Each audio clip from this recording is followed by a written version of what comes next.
tell me why I should try it. They said, you could run it in your car, and I drive a Corvette with 11.0 compression. You could run it in your car with 87 octane. I said, not you Not could, my not car. my car.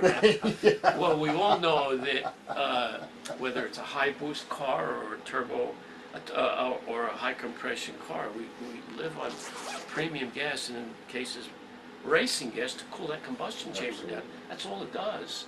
Okay, we generate so much heat from boost and compression that you need to cool it down. Put it in the car, and after these guys finally convinced me, and I'm driving my car, and I don't see any improvements. In fact, I think there's a loss of power. Right. So we all know in a modern day ECU, when it senses bad gas or low octane, the first thing it's going to do is knock sensors into oblivion, back off the timing and crank up the fuel and do everything to protect the engine. You wouldn't be happy the first time you put the product in your car. Your computer has adaptive memory from the way you drive. If you're on the track, your first lap is not going to be a fast lap, but a few laps into it, your adaptive memory kicks in. Get the tires out. Right. Yeah. So what happens, he said, your computer is right now very, very confused because you've got 87 octane in the car.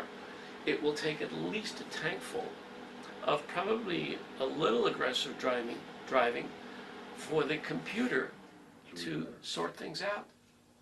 Because initially it's just going to back the timing down. The inventor of the product is an enthusiast himself. He's a 3-time outboard boat racer, 3-time world champion. Wow. Running with the best of the best.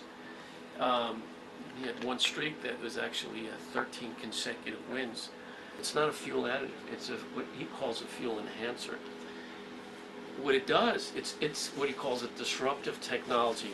When it enters the fuel tank, it changes the molecular structure, and ultimately the balance of the fuel gets burned off. So now you're burning unburned fuel. What are you going to get? Well, more power. Mike Bavaro put a Cayman race car just to see what the gains were. And notice good gains. Past emissions. And without a cat. And then he said, this made really good horsepower, but holy shit, it passed 2012 New Jersey emissions, which is strict as California. Without anything on it. Okay, without anything on it. So he said, okay, so what else does it do? Well, unburned fuel creates heat. Heat creates wear and tear. Reliability, durability. When you drop temperatures, and we got a video that'll knock you out.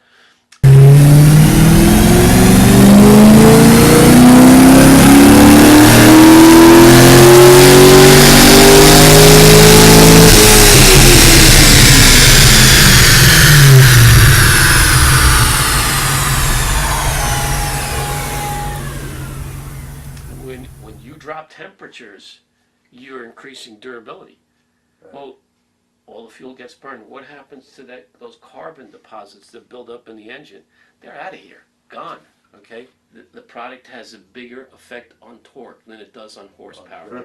We like torque. Well, of course. Yeah, okay? That's because when you see the power curves, you'll see the torque gains are very, very noticeable and very quickly. Just a sidebar.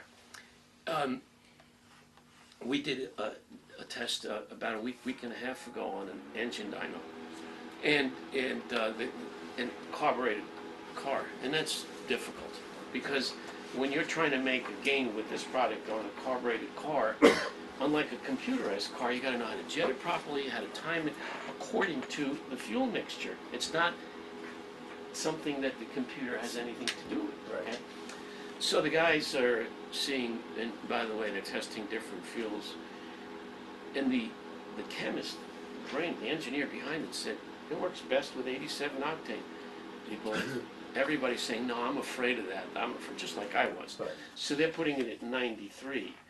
And these guys put it in 93, and then they put it in 87, and saw a bigger gain at 87. What I did was I brought 4 1-gallon cans. It was a crate engine for a sportsman race car. Right. Okay. Okay. And what we did is I brought 4 cans, and we did the 93 first, ran it, heating the engine up. It was a dyno that was in a room, just Right. the An engine was engine on, engine dyno. Right. And ran it with the 93 with Almost no gain, right? no, almost no gain, okay?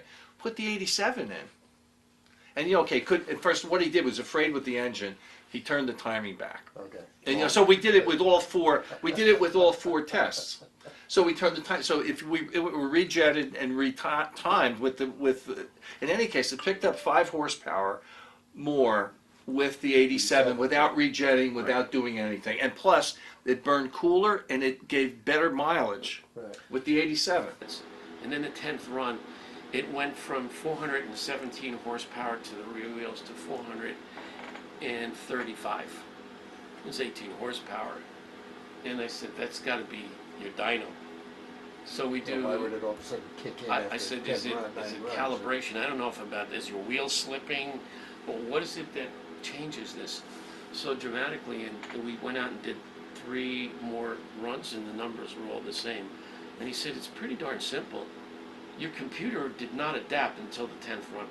We're going to 2 big trade shows, SEMA and PRI. Right, yeah, I've been there. We have the product is right there at SEMA's new product display, up for review for next best new product of the year. There's nothing second close to it. It's that revolutionary. If it doesn't win, there's something wrong. Right. You know, we believe in that we're going to accomplish a lot at the 2 trade shows, because we're going to get the big companies involved. We're going to get the racers involved. We're going to get the entire motorsports community. There's ethanol in this product, but it's synthetic ethanol. And the synthetic ethanol negates all the That 10%. the negativity of the organic ethanol. And the dyno engineer says, that's strange. On 87, what the computer should be doing is reprogramming the air fuel to run a richer mix, because you're running hot temperatures. It went the other way.